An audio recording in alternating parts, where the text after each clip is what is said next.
मौके पर तोशाम से विधायक किरण चौधरी ने मुख्य अतिथि रूप में कार्यक्रम का हिस्सा बनी है।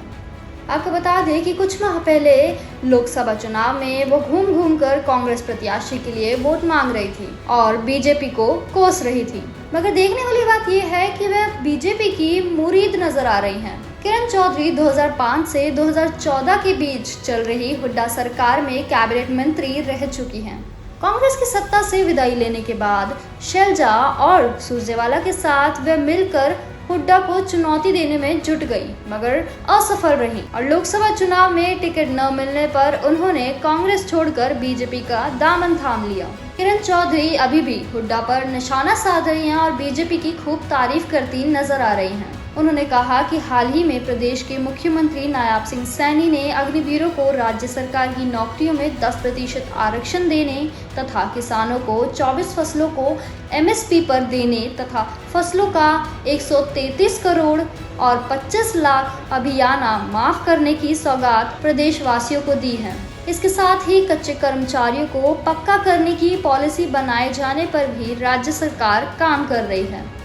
मैं बहुत बहुत बधाई देना चाहती हूँ CM साहब को, नायब सिंह सैनी जी को, जिन्होंने वो काम करा है जो आज तक हरियाणा के अंदर नहीं हुआ था।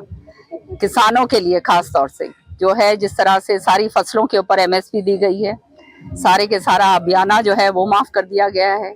जो मीटर्स हैं उनका जो है छूट कर दी गई है, कहीं से भी ले सकते हैं ISI मार्क के जो हैं वो। फिर जो है अभियाना का जो बकाया जो राशि थी वो माफ कर दी गई है। 1 करोड़ करीब 33 लाख 133 करोड़, हाँ 133 करोड़ और 55 लाख रुपए जो है वो माफ करी गई है। इसी तरह से चाहे बैकवर्ड वर्क के बारे में करा हो या जो है अब जो है आने वाले समय के अंदर कर्मचारियों को भी जो है उनके ऊपर भी चयनित करा जा रहा है। साथ में जो है जो कच्चे कर्मचारी हैं उनको भी जो है अगले आने वाले समय में जो है उनको भी पक्का करेंगे। तो ये सारी नीतियां जो हैं ये जनहित की नीतियां हैं और हमारे प्रदेश हित की नीति हैं। और खास तौर से हरियाणा जो है, ये हमारा जो अंचल है ये कृषि प्रधान प्रदेश है और कृषि अगर यहाँ पर जो है सुरक्षित है और कृषि अगर जो है अच्छा कर रहा है तो निश्चित तौर पे बाकी वर्ग भी जो हैं वो भी आगे अच्छा करते हैं। बिना खर्ची के, बिना पर्ची के जो ये नौकरियां मिल रही हैं, मुझे तो बड़ी खुशी होती है गांव-गांव में जाकर जब मेरे पास लोग आते हैं, जी बहन जी मैं तो दोनों धनी वीर एक गांव में, तो धनी वीर दोनों के दोनों जो है मियाँ बीबी जो हैं नौकरी लगे, किसी को पर्ची पकड़ाने की जरूरत नहीं पड़ी, घर के अंदर जो है मेरिट के ऊपर बैठ के सारा कुछ आया है। तो इस तरह से जो है जो नीचे से नीचे स्तर तक का जो आदमी है उसको उसका हक मिले, उसके लिए जो है हम प्रतिबद्ध हैं।